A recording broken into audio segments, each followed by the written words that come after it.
사도 바울은 마지막 에베소서를 마무리하면서 영적 싸움 또는 악의 세력들과의 전쟁을 선언합니다. 이 전쟁은 우리가 먼저 시작한 것이 아니라 이미 아담이 이 땅 가운데 만들어지면서 창조가 되면서 시작된 전쟁입니다. 사탄은 이 아담과 하와를 내버려 두지 않았어요. 그것도 에덴 동산에서 말이죠. 하나님께서는 아담과 하와뿐만 아니라 이 사탄도 함께 에덴 동산에 있게 하셨다는 얘기입니다. 그래서 이 땅 가운데 함께 존재해야 될, 그리고 예수님이 오실 때까지는 우리가 이 영적 싸움을 피할래야 피할 수 없는 그 싸움을 하게 될 것을 또 하고 있음을 강조합니다.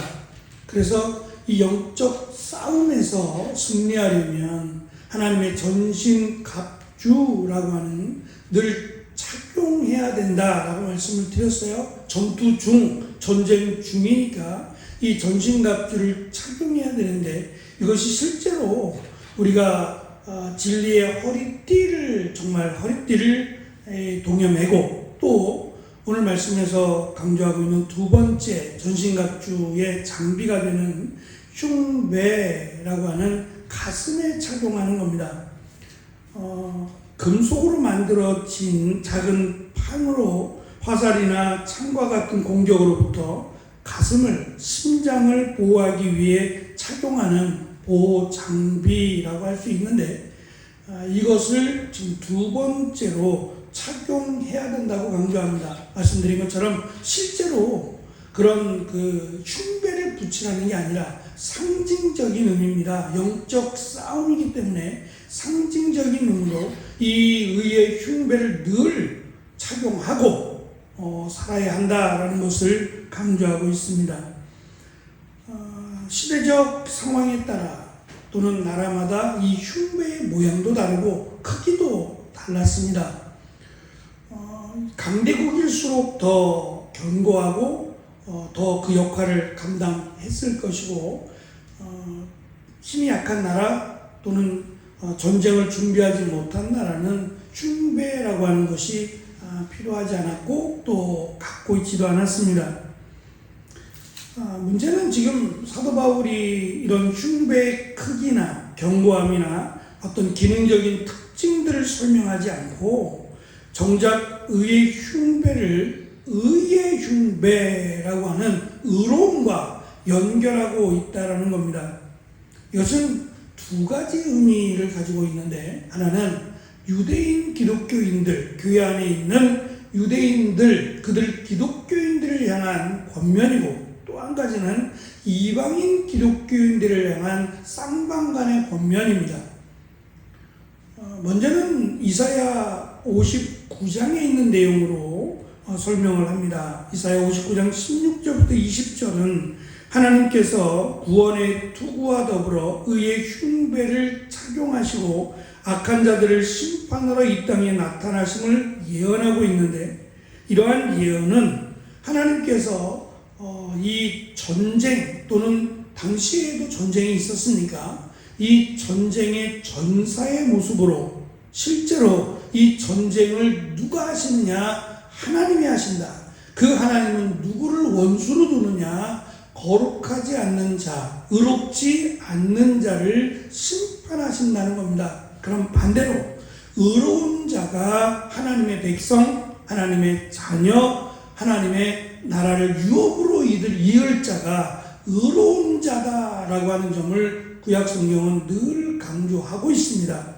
문제는 이 의롭게 되는 것, 의로워서 하나님의 자녀 또는 하나님의 백성이 되는 방법입니다. 이것을 유대인들은 자기들 나름대로 할례를 행하거나 전통을 지키거나 또는 아브라함의 혈통을 갖고 있거나 또는 절기를 지키거나 하는 일들로 연결을 시켜왔어요. 그래서 이 율법을 613개나 되는데 이것을 지키기 위해서 몸부림을 쳤습니다. 이제는 613개보다도 우리가 살아가면서 사소하게 짓게 되는 죄가 있다는 게 문제죠. 그래서 완벽할 수 없는, 완벽하게 하나님의 율법을 지킬 수 없다라는 점에서 이 의롭게 되는 것은 불가능합니다. 그래서 하나님께서 택하신 방법, 우리를 의롭게 하시고 우리를 구원하시기 위해서 하나님이 택하신 은혜는 결국 하나님이 인간으로 이 땅에 오셔서 우리의 죄를 대신하여 죽으심으로 또 그를 믿는 자를 의롭게 하는 방법을 택하신 겁니다. 이 의로움이라는 것은 거룩함으로도 설명되는 의로움은 하나님만이 가지신 속성이자 성부와 성자와 성령께만 있는 겁니다. 이 의로움은 예수 그리스도를 믿는 자들에게 하나님께서 선물로 허락하신 은혜라고 가르치고, 특히 예수 그리스도를 믿지 않는 모든 자들은 이 의로움이 없어서 결국 하나님의 심판을 받는다라고 이사야 59장 14절도 로마서 1장에서 3장까지의 내용이 바로 이 말씀입니다.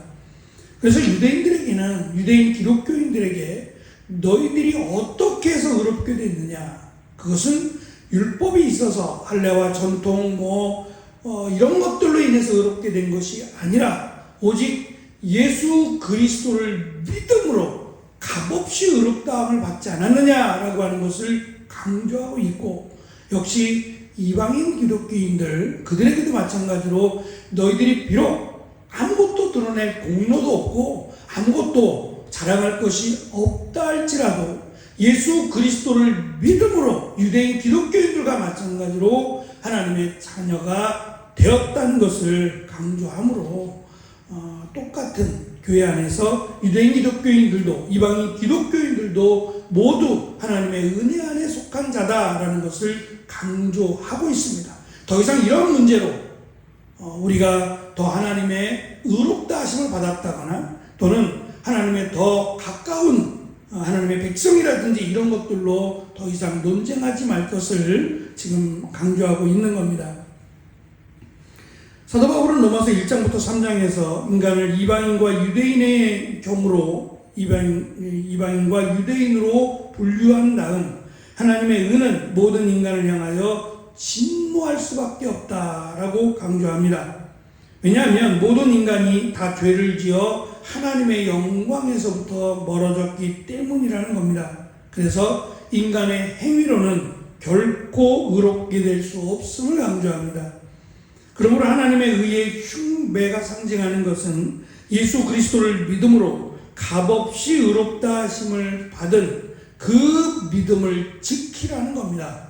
특별히 흉배라는 그냥 의가 아니라 의의 흉배라고 강조하는 것은 앞에서 진리의 허리띠가 강조한 것처럼 진리라고 하는 예수 그리스도를 믿음으로 구원을 받는다고 하는 이 복음의 진리가 우리가 영적 싸움에서 영적 싸움을 싸울 때 우리의 기초 또는 우리의 중심이 되어서 여기서 결코 흔들리지 않아야 된다라는 것을 강조하고 있는 것처럼 이 흉배가 심장을 보호하기 위해서 만든 장비인 것처럼 이 영적 싸움에서 치명적인 또는 죽음을 당할 수 있는데 이 의의 흉배를 통해서 영적 죽음, 영원히 죽지 않게 되려면 바로 이 의라고 하는 예수 그리스도를 믿음으로 의롭게 되었다라고 하는 것을 잊지 말라는 겁니다.